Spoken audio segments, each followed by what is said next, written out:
नमस्कार। धीरे धीरे सही कोशिश देखिए हमारी जो है वो रंग ला रही है। अब देखिए लोगों ने कम से कम बोलना तो शुरू कर दिया है, वरना 10 साल हो गए सब सोए हुए थे। ना कोई सवाल पूछ रहा था, ना कोई जवाब दे रहा था। और हैरानी तो इन सब के बीच में मुझे इस बात की दिखाई देती है कि वो जो इस बात का ढिंढोरा पीटते हैं कि वो सरकार से सवाल करते हैं, वो सारे लोग भी सहारा इंडिया पर एक सवाल तक नहीं पूछते। आप देख लेना, आज बड़े बड़े जितने यूट्यूबर हैं, एक भी सवाल कभी किसी ने किसी से किया है? लेकिन हमने ये कोशिश शुरू की है कि हम सरकार से सवाल पूछेंगे और दिखाएंगे उन लोगों का हाल जो कि सहारा निवेशक हैं, जो सहारा पीड़ित हैं। तो आप सभी से मेरी गुजारिश है कि आप चाहे देश के किसी भी हिस्से में रहते हो, आप एक काम कीजिए, आप अपनी वीडियो रिकॉर्ड करके मुझे भेजिए। आप अपनी जो परेशानी है, अपना जो हाल है, वो रिकॉर्ड करके भेजिए। मैं उसको अपने इस प्लेटफॉर्म पर, इस चैनल पर दिखाऊंगी। देखिए, सरकार को ये बताना होगा कि आखिर जो सहारा निवेशक हैं उनसे भूल कहां पर हो गई, आखिर क्यों उनका पैसा उनको लौटाया नहीं जा रहा है। हालांकि सरकार ना सही, लेकिन अब विपक्ष के कुछ नेता जो हैं वो जरूर जाग गए हैं। झारखंड के पूर्व मंत्री एनोस एक्का, उन्होंने कहा कि सहारा इंडिया में लोगों की फंसी हुई राशि वापस दिलाने के लिए झारखंड पार्टी आंदोलन करेगी। उन्होंने कहा कि केंद्र और राज्य सरकार इस दिशा में कोई ठोस पहल नहीं कर रही है और मोटी राशि जमा कर चुके लोग कई परेशानियों से घिरे हुए हैं। कोई गंभीर रूप से बीमार है, कोई इलाज नहीं करा पा रहा है, तो किसी की बेटी की शादी नहीं हो पा रही है और सहारा इंडिया की तरफ से बहुत थोड़ी राशि ही लौटाई जा रही है। उन्होंने कहा कि गरीब आदिवासियों का पैसा बर्बाद नहीं होने दिया जाएगा। सहारा इंडिया के सभी खाता धारकों के साथ बैठक कर आगे की रणनीति तैयार कर आंदोलन किया जाएगा और हाँ, जरूरत पड़ने पर न्यायालय का सहारा भी लिया जाएगा। इसके अलावा उन्होंने कहा कि सालों से लोगों की जो अच्छी खासी रकम है वो लैंप्स में फंसी हुई है, इसकी वापसी के लिए भी प्रयास करना होगा।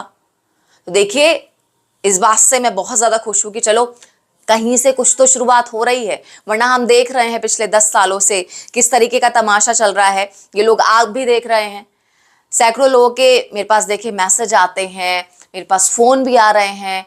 कोई लोग ये बता रहा है कि मेरे तो 10 लाख फंसे हुए हैं, कोई ये बोल रहा है कि मेरे तो 20 लाख फंसे हुए हैं।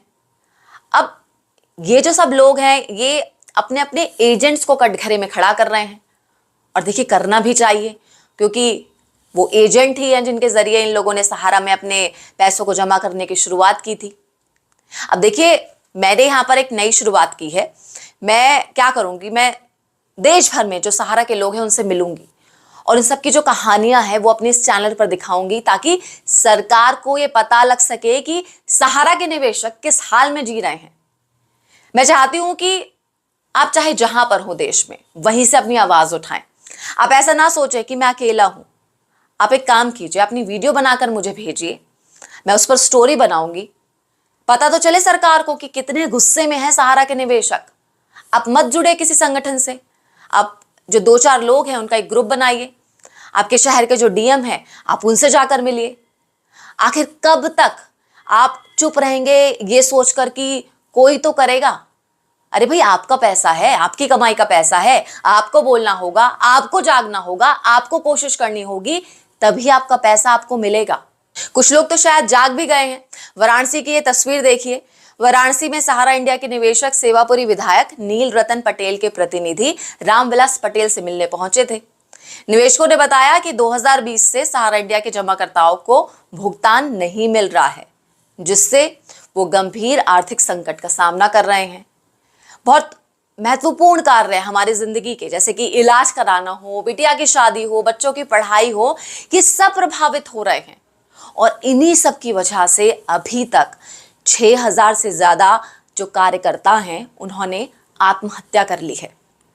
तो देखिए, मैं एक बार फिर से आप सभी से गुजारिश कर रही हूं, मत सुनिए किसी और की, अपने आप को मजबूत कीजिए और जो आपके स्थानीय डीएम हैं, एसडीएम हैं, विधायक हैं, सांसद हैं, उनसे मिलिए, क्योंकि अगर आप नहीं बोलेंगे तो आपका पैसा आपको नहीं मिलेगा।